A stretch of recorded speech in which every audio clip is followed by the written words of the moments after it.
Assalamualaikum warahmatullahi wabarakatuh.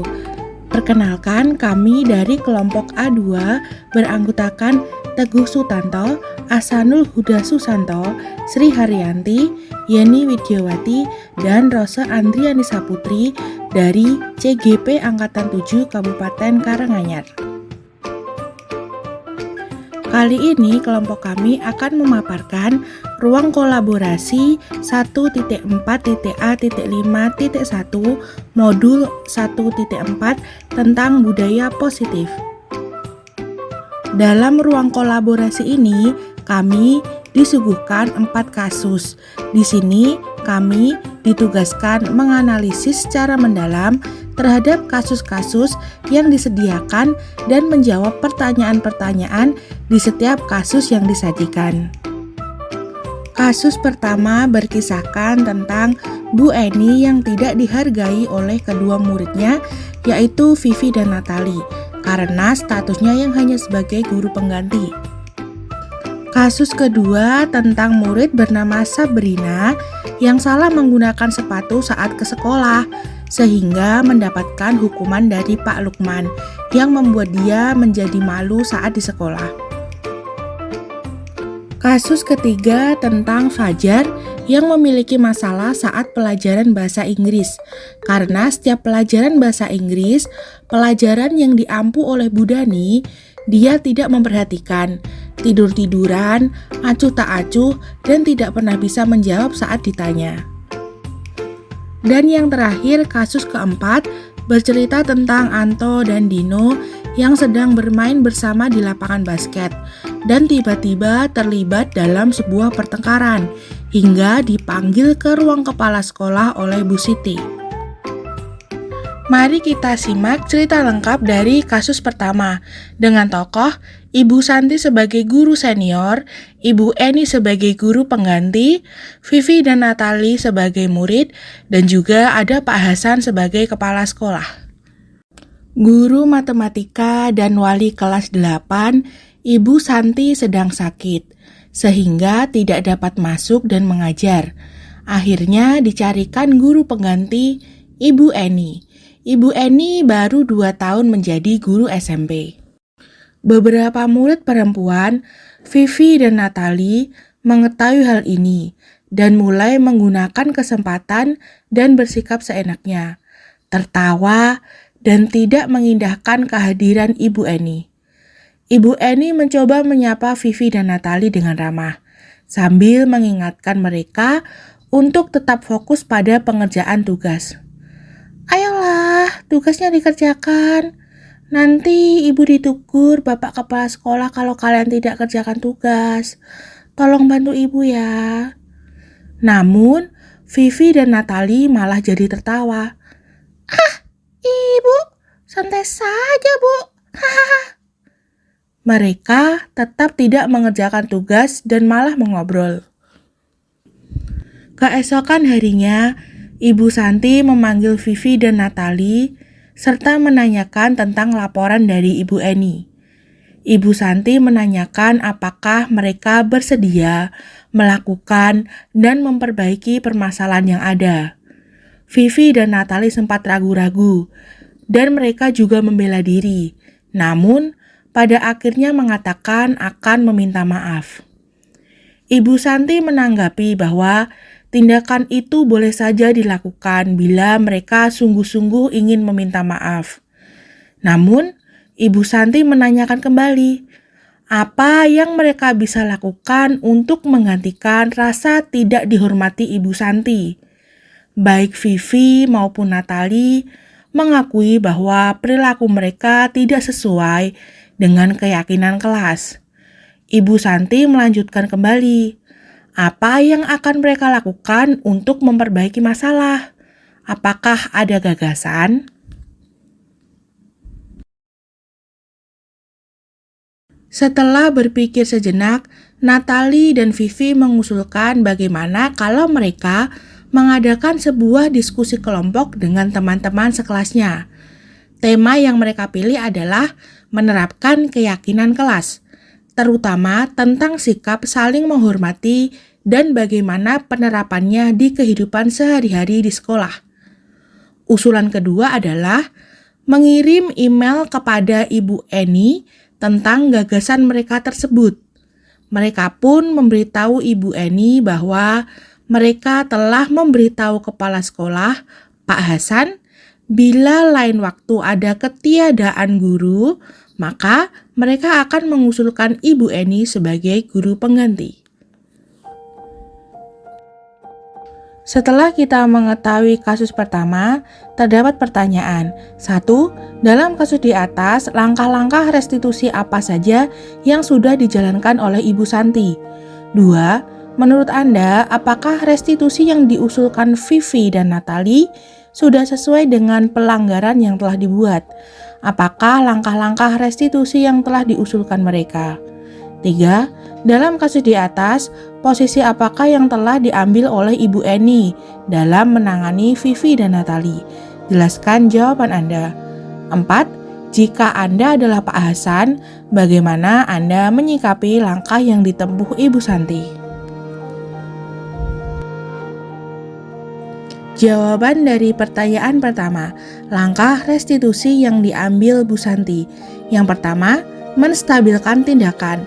Yang kedua, validasi tindakan. Dan yang ketiga, menanyakan keyakinan. Berikut keterangan 3 langkah yang diambil oleh Ibu Santi. Menstabilkan tindakan. Ibu dengar kalian ada masalah di kelas dengan Ibu Eni. Apakah Ibu boleh membantu? Bu Santi tahu bahwa setiap orang pernah berbuat salah. Dan Ibu yakin kalian bukan satu-satunya murid yang pernah melakukan hal tersebut. Itulah kalimat yang ditanyakan Ibu Santi ketika bertemu dengan Vivi dan juga Natali. Validasi tindakan. Saat Bu Santi memanggil Vivi dan Natali untuk berbicara, Bu Santi berkata, Bu Santi tahu kalian merasa perbuatan yang kalian lakukan itu lucu dan menyenangkan. Kalian pasti punya alasan kenapa kalian melakukan hal tersebut terhadap Bu Eni. Menanyakan keyakinan. Saat Bu Santi bertanya kepada Vivi dan Natali, kalimat yang ditanyakan Bu Santi yang pertama, apa kalian ingat dengan keyakinan kelas yang sudah kita sepakati di kelas? Pertanyaan kedua, apakah kalian masih bingung dengan keyakinan kelas tersebut? Pertanyaan ketiga, keyakinan seperti apa yang ingin kalian terapkan di kelas? Jawaban dari pertanyaan kedua, apakah restitusi yang diusulkan Vivi dan Natali sudah sesuai dengan pelanggaran yang telah dibuat? Apakah langkah-langkah restitusi yang telah diusulkan mereka? Jawab, restitusi yang diusulkan Vivi dan Natali sudah sesuai. Langkah restitusinya adalah 1. Vivi dan Natali sudah mengakui bahwa perilaku mereka tidak sesuai dengan kesepakatan kelas. 2. Mengusulkan diskusi tentang penerapan keyakinan kelas yang baru. 3. Mengirim email tentang hasil keyakinan kelas berkaitan dengan sikap saling menghormati. 4. Merekomendasikan ke kepala sekolah untuk menjadikan Bu Eni sebagai guru pengganti di sekolah. Jawaban dari pertanyaan ketiga, posisi apakah yang telah diambil Ibu Eni dalam menangani Vivi dan Natali? Posisi yang pertama adalah pembuat merasa bersalah. Pada saat seperti ini, guru akan bersuara lebih lembut. Pembuat rasa bersalah akan menggunakan keheningan yang membuat orang lain merasa tidak nyaman, bersalah, dan rendah diri. Tindakan yang dilakukan Bu Eni saat mengingatkan Vivi dan Natali untuk fokus pada penyelesaian tugas di kelas menunjukkan Bu Eni sebagai pembuat merasa bersalah. Posisi yang kedua adalah sebagai teman. Guru ketika pada posisi ini berupaya mengontrol murid melalui persuasi atau ajakan. Posisi teman pada guru bisa negatif ataupun positif.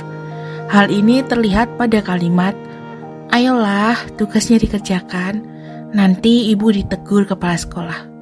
Tolong bantu ibu ya. Itu kalimat yang menunjukkan bahwa Ibu Eni memposisikan diri sebagai teman. Selanjutnya, pertanyaan yang keempat. Jika adalah Pak Hasan, bagaimana Anda menyikapi langkah yang ditempuh Ibu Santi? Tentu, saya akan mendukung langkah yang dilakukan Ibu Santi karena sudah sesuai dengan segitiga restitusi dan berperan sebagai manajer. Cerita lengkap kasus 2 dengan karakter Sabrina sebagai murid dan juga Pak Lukman sebagai guru. Cerita dimulai saat Sabrina hari itu bangun terlambat dan terburu-buru sampai di sekolah. Dia pun akhirnya sampai di gerbang sekolah, tapi baru menyadari kalau tidak menggunakan sepatu hitam seperti tertera peraturan di sekolah. Di depan pintu kelas, Bapak Lukman memperhatikan sepatu Sabrina yang berwarna coklat. Sabrina berusaha menjelaskan bahwa dia terburu-buru dan salah mengenakan sepatunya. Pak Lukman menanyakan Sabrina, apa peraturan sekolah tentang seragam warna sepatu? Sabrina menjawab sudah mengetahui bahwa sepatu harus berwarna hitam. Namun kali ini, ia terburu-buru dan salah mengenakan sepatu. Selain itu, tidak mungkin dia kembali pulang karena rumahnya jauh sekali. Pak Lukman tetap bersikeras pada peraturan yang berlaku dan mengatakan, "Ya sudah, kamu sudah melanggar peraturan sekolah. Kamu salah, sudah terlambat, salah pula warna sepatunya. Segera buka sepatumu kalau tidak mengenakan warna sepatu yang sesuai peraturan." Sabrina meminta maaf dan memohon kembali kepada Pak Lukman agar tetap dapat mengenakan sepatunya dan berjanji tidak akan mengulang kesalahannya. Namun, Pak Lukman tidak mau tahu. "Tidak, kamu telah melanggar peraturan sekolah. Kalau tidak sanggup ambil sepatu di rumah atau diantarkan sepatu ke sekolah, ya sudah, kamu tidak bersepatu saja seharian di sekolah.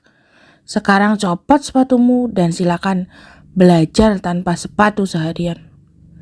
Sabrina pun dengan berat hati mencopot sepatunya dan memberikannya kepada Pak Lukman. Seharian dia tidak berani berkeliling sekolah karena malu. Dia lebih banyak berdiam diri di kelas tanpa alas sepatunya. Pertanyaan yang diajukan dalam kasus ini: 1. Dalam kasus tersebut, sikap posisi apakah yang diambil oleh Bapak Lukman? Jelaskan dan apa indikatornya. 2. Bila Bapak Lukman mengambil posisi seorang manajer, apa yang akan dikatakannya? Pertanyaan-pertanyaan seperti apakah yang akan diajukan ke Sabrina? Jelaskan. 3. Kira-kira bila Anda adalah kepala sekolah, nilai kebijakan apa yang ingin dituju oleh peraturan harus berwarna hitam? Dan bagaimana Anda menyikapi langkah yang diambil Pak Lukman? Jawaban dari pertanyaan pertama, sikap posisi apakah yang diambil oleh Pak Lukman? Jelaskan dan apa indikatornya. Yang pertama adalah posisi penghukum. Indikatornya adalah percaya hanya ada satu cara agar pembelajaran bisa berhasil, yaitu cara dia sendiri. Terdapat dalam kalimat, "Ya sudah, kamu sudah melanggar peraturan sekolah. Kamu salah, sudah terlambat, salah pula warna sepatunya. Segera buka sepatumu kalau tidak bisa menggunakan warna sepatu sesuai peraturan." Lalu ada juga kalimat, "Tidak, kamu telah melanggar peraturan. Kalau tidak sanggup ambil sepatu di rumah atau diantarkan sepatu ke sekolah, ya sudah, kamu bersepatu saja seharian di sekolah." Posisi yang kedua adalah pembuat rasa bersalah. Indikatornya adalah terdapat pada kalimat, "Ya sudah, kamu sudah melanggar peraturan sekolah, kamu salah, sudah terlambat, salah pula warna sepatunya. Segera buka sepatumu kalau tidak bisa mengenakan warna sepatu sesuai peraturan." Posisi yang ketiga adalah sebagai pemantau. Indikatornya, Pak Lukman bertindak mengawasi hukuman yang telah diberikan. Pak Lukman akan memastikan Sabrina tidak memakai sepatu selama beraktivitas dalam sekolah. Jawaban dari pertanyaan kedua, bila Bapak Lukman mengambil posisi seorang manajer, apa yang akan dikatakannya? Pertanyaan-pertanyaan seperti apakah yang akan diajukan ke Sabrina? Yang pertama adalah menstabilkan identitas. Pertanyaannya, mungkin Sabrina takut ya hari ini. Kamu hari ini terlambat dan warna sepatumu salah pula. Jangan khawatir ya, kamu tetap boleh masuk kok. Kita cari solusinya sama-sama nanti. Yang kedua, validasi tindakan. Sabrina tahu jam berapa kita mulai pelajaran kan?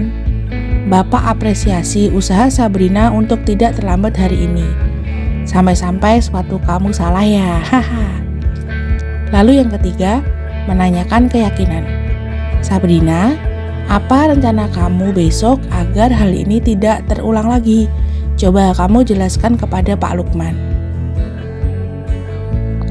Jawaban dari pertanyaan ketiga, nilai kebijakan apa yang ingin dituju oleh peraturan sepatu harus berwarna hitam, yaitu nilai disiplin dan keadilan. Lalu bagaimana Anda menyikapi langkah yang diambil Pak Lukman mengenai kasus tersebut? Saya merasa kurang setuju. Pak Lukman belum menerapkan penyelesaian permasalahan dengan cara restitusi, tapi langsung ke hukuman. Jika budaya positif dibangun, maka pembinaan yang dilakukan hanyalah menghukum kesalahan dan tidak melakukan pencegahan agar kesalahan tidak terulang lagi. Cerita lengkap dari kasus 3 dengan tokoh Budani sebagai guru dan Fajar sebagai murid. Cerita dimulai saat Ibu Dani sedang menjelaskan pelajaran bahasa Inggris di papan tulis.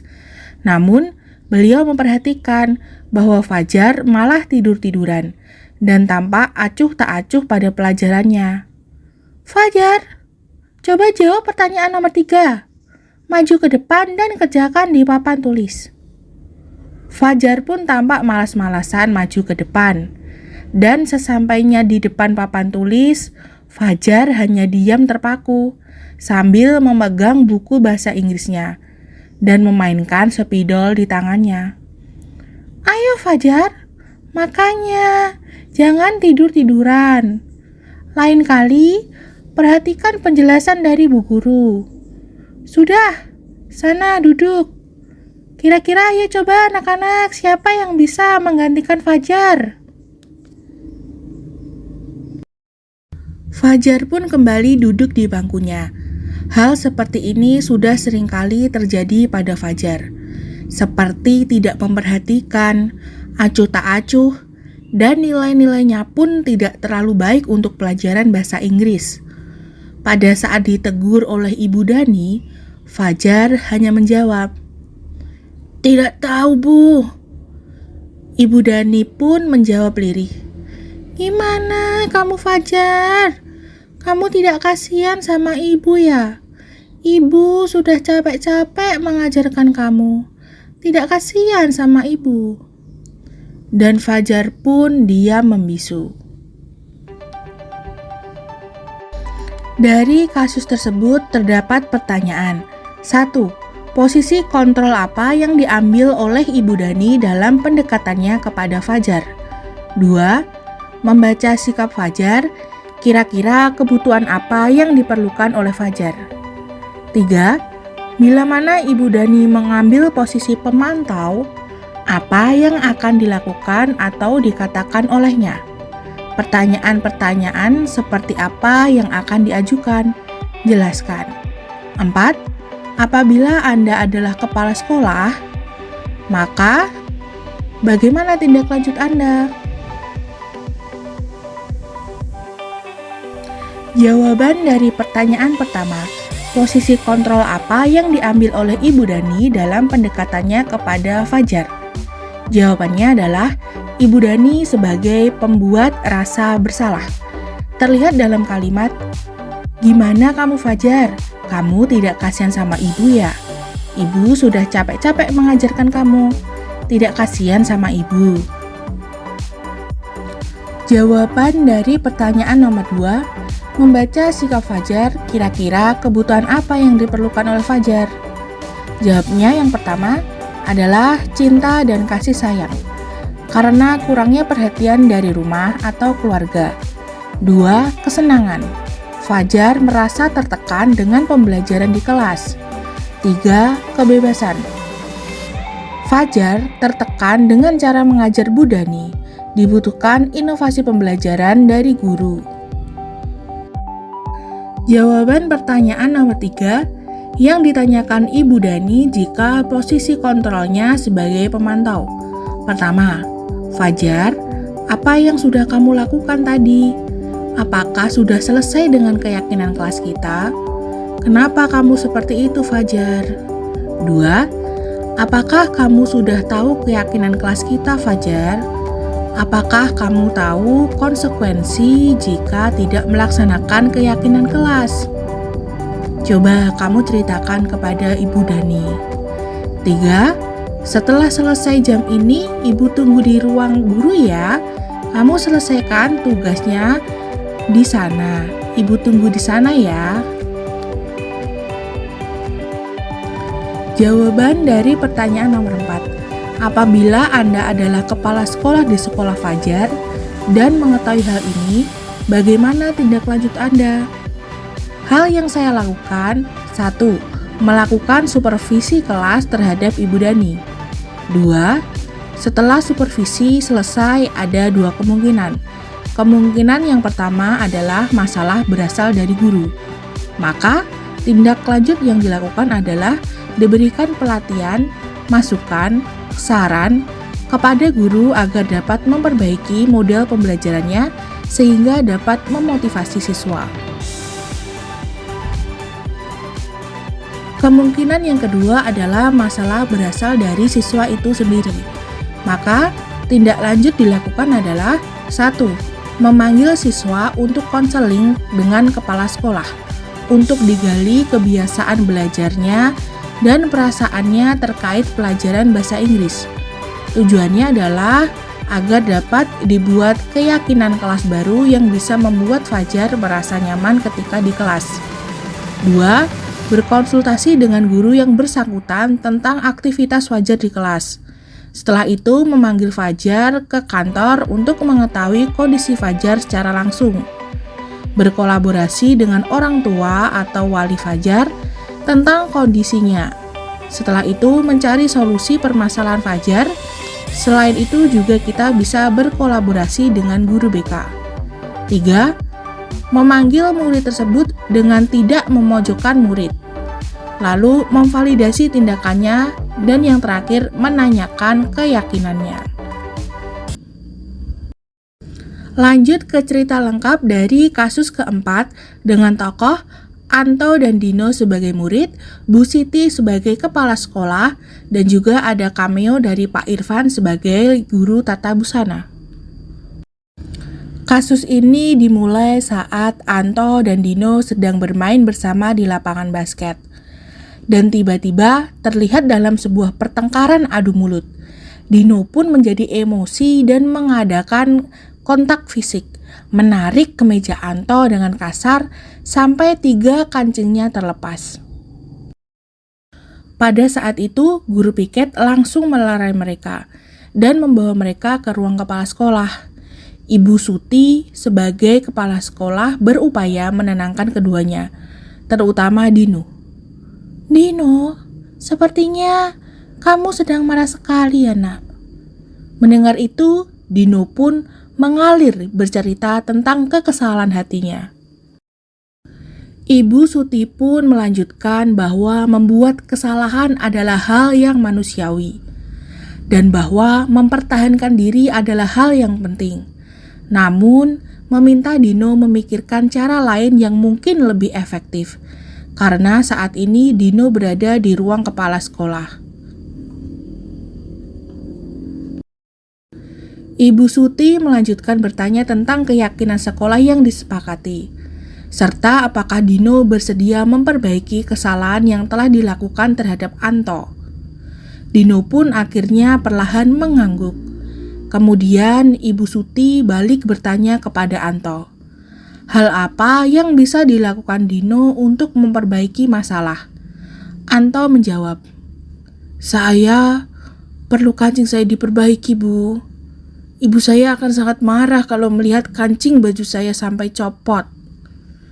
Copot sampai 3 kancing begini, Bu.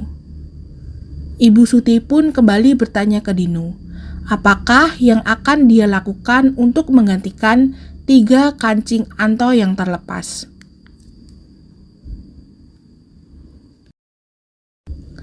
Dino berpikir sejenak, namun menjawab, wah, tidak tahu, Bu. Saya lem kembali mungkin ya, Bu. Ibu Suti berpikir sebentar dan menanggapi, kalau dilem akan mudah terlepas kembali, Dino. Bagaimana kalau kamu menjahitnya saja? Bersediakah kamu? Dino tampak ragu-ragu dan menanggapi, menjahit? Mana saya tahu bagaimana menjahit, Bu. Ibu Suti meneruskan, apakah kamu bersedia belajar menjahit, Dino? Dino berpikir sejenak, memandang ke meja Anto dan menanggapi, yang mengajari siapa, Bu? Dengan cepat, Ibu Suti menjawab, Pak Irfan dong, guru tata busana kita. Dino kembali diam sejenak, memandang ke meja Anto yang tanpa kancing. Akhirnya Dino mengangguk, tanda menyetujui.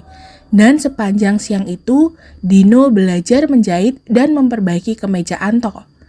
Terakhir kali terlihat kedua anak laki-laki tersebut, Dino dan Anto pada jam pulang sekolah mereka sudah bercengkrama dan bersenda gurau kembali. Dari kasus tersebut disajikan pertanyaan. 1. Posisi kontrol apa yang telah dipraktikkan oleh kepala sekolah Ibu Suti? Hal apa saja yang dilakukannya sehingga Anda berkesimpulan demikian? 2. Dalam kasus tersebut bagaimana Dino dikuatkan? Bagaimana Anto dikuatkan oleh Ibu Suti? 3. Kira-kira nilai-nilai kebajikan atau keyakinan sekolah apa yang dituju dalam kasus tersebut? Coba kamu jelaskan. Jawaban dari pertanyaan pertama, posisi kontrol apa yang telah dipraktikkan oleh kepala sekolah Ibu Suti? Hal-hal apa saja yang dilakukannya sehingga Anda berkesimpulan demikian? Posisi kontrol yang diambil oleh Ibu Suti adalah sebagai manajer, karena Ibu Suti mampu menemukan solusi secara mandiri dan tidak menekankan pada konsekuensi, tetapi lebih kepada berkolaborasi dengan murid untuk memperbaiki kesalahan. Jawaban dari pertanyaan nomor 2, dalam kasus tersebut bagaimana Dino dikuatkan? Bagaimana Anto dikuatkan oleh Ibu Suti? Dino, 1 dengan kata-kata. Terdapat pada kalimat sepertinya kamu marah sekali ya. Membuat kesalahan adalah manusiawi, bahwa mempertahankan diri adalah hal penting. 2. Dengan solusi. Bu Suti memberi arahan untuk belajar menjahit dengan Pak Irfan agar dia bisa memperbaiki kancing Anto. Sedangkan Anto dikuatkan dengan solusi, yaitu dengan menggantikan 3 kancing bajunya yang dilepas agar tidak dimarahi oleh orang tuanya. Jawaban nomor 3. Kira-kira nilai-nilai kebajikan atau keyakinan sekolah apa yang dituju dalam kasus tersebut? Jelaskan. Yang pertama ada nilai tanggung jawab. Ditunjukkan dengan Dino yang mau menjahit karena telah merusak baju Anto. 2. Nilai keadilan. Ditunjukkan dengan guru yang tidak memihak saat menyelesaikan masalah. 3. Nilai mandiri. Ditunjukkan dengan bagaimana mereka dapat menyelesaikan masalah tanpa campur tangan dari pihak luar. 4. Nilai kerukunan. Ditunjukkan dengan bagaimana mereka menyelesaikan masalah dengan musyawarah. Dan yang kelima ada nilai percaya diri.